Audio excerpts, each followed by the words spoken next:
रोहन एक कपड़े की दुकान पर काम करता था। उसकी माँ अपनी 5 साल की बेटी को घर में छोड़कर बाहर नहीं जा सकती थी। इसीलिए 9 साल की उम्र में ही रोहन रोज स्कूल के बाद दुकान जाता। मालिक की मदद करके उसे जो पैसे मिलते थे उनसे ही उसका घर चलता।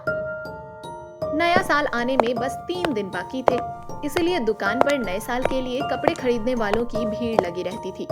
9 साल का मासूम रोहन इन्हें देखकर सोचता कि अगर वो गरीब ना होते तो वो लोग भी सबकी तरह नए कपड़े पहनकर नए साल का जश्न मनाते। क्यों ना मैं नए साल पर अपनी माँ को नई साड़ी तोहफे में दूं? बेचारी माँ तो हमेशा फटे पुराने कपड़ों में ही रहती है। नए कपड़ों में मेरी माँ कितनी प्यारी लगेंगी। ये सोचकर रोहन खूब मेहनत से मालिक की मदद करता। काम खत्म होने के बाद जब रोहन घर जाता है तो माँ से कहता है, माँ, अपनी आंखें बंद करो, मैं तुम्हारे लिए नए साल का तोहफा लाया हूँ। माँ उसकी बात सुनकर आंखें बंद कर लेती है। इतने में रोहन अपने स्कूल बैग से एक बहुत खूबसूरत सी साड़ी निकालकर माँ के हाथ में रख देता है। माँ आंखें खोलती है तो हैरान रह जाती है और कहती है, इतनी महंगी साड़ी, ये तू कहाँ से लाया? मुझे लगा था तू कोई छोटी मोटी चीज लाया होगा, मगर ये साड़ी? अरे माँ, मैंने मन लगाकर मालिक के यहाँ खूब काम किया तो उन्होंने खुश होकर मुझे इस बार ज्यादा पैसे दिए, उसी से मैंने ये साड़ी खरीदी है। ये कहकर रोहन अपनी माँ की मुस्कान का इंतजार करने लगा। उसे तो लगा था माँ बहुत खुश होगी, लेकिन माँ तो बिना कुछ बोले रसोई में चली गई। थोड़ी देर में रोहन के हाथ में खाना थमाकर उन्होंने कहा कि इसे खाकर चुटकी के पास जाकर सो जाए। रोहन हैरान था, लेकिन बिना कुछ बोले उसने माँ का कहा मान लिया। सुबह जब रोहन उठा तो माँ ने उसे कोई लाड नहीं किया और तैयार करके स्कूल भेज दिया। रोज की तरह रोहन स्कूल के बाद दुकान गया और फिर शाम को घर आ गया, मगर शाम को भी माँ ने उससे कोई बात नहीं की। ऐसे ही 3 दिन बीत गए और नया साल आ गया। आज रोहन खुशी खुशी उठा। उसे लगा माँ ने आज उसकी दी हुई साड़ी पहनी होगी, लेकिन जब उसने माँ के पास जाकर देखा तो आज भी माँ ने पुरानी साड़ी ही पहनी है।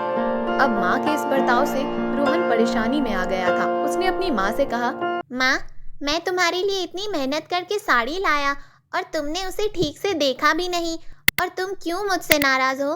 क्या तुम्हें साड़ी पसंद नहीं है? मैं तुम्हारे लिए दूसरी साड़ी ले आता हूँ। तब माँ ने अपनी चुप्पी तोड़ी और कहा, क्या सच में तू मेहनत करके ये साड़ी खरीद कर लाया है? रोहन ये सुनकर चौंक गया और बोला, हाँ, मैं ही तो लाया हूँ, मैंने खुद ही तो खरीदी है। तब माँ ने कहा, अच्छा तो नजरें क्यों छुपा रहा है? ये सुनकर रोहन की आंखों में आंसू आ गए। फिर माँ ने कहा, मैं तेरी माँ हूँ, क्या मैं ये भी नहीं समझती कि तू कब झूठ कह रहा है?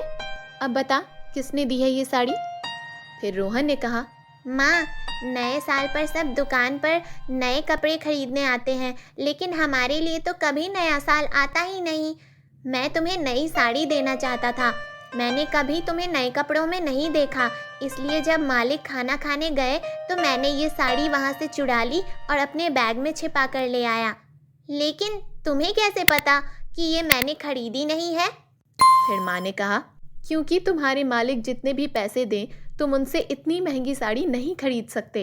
अगर तुम मुझे तोहफा देना चाहते हो तो ये वादा मुझे तोहफे में दो कि तुम कभी चोरी नहीं करोगे, जितना है उसमें ही खुश रहोगे। ये वादा ही मेरे लिए सबसे कीमती तोहफा होगा। बेटा, अगर तुम मेहनत करोगे तो एक दिन तुम बहुत महंगी चीज़ें खरीद पाओगे, लेकिन अगर तुम चोरी करोगे तो तुम्हारे अपने भी तुमसे दूर हो जाएंगे, जैसे 3 दिन तक मैं तुमसे दूर थी। तब रोहन ने कहा, मैं कभी चोरी नहीं करूँगा माँ, जितना है उसी में खुश हूँ। इतना कहकर रोहन वो साड़ी अपने मालिक को देने गया। जब वो वापस लौटा तो उसने माँ से कहा, माँ, चोरी करने की वजह से मालिक ने मुझे काम से निकाल दिया, लेकिन फिर भी मैं आज खुश हूँ क्योंकि नए साल पर तुमने मुझे जिंदगी की ये सीख तोहफे में दी है। दोस्तों, हमारे पास जितना है हमें उसी में खुश रहना चाहिए। कुछ पाने के लिए मेहनत करनी चाहिए, चोरी नहीं। तो बताइए, आप अपने पेरेंट्स को कौन सा नया वादा तोहफे में देना चाहते हैं?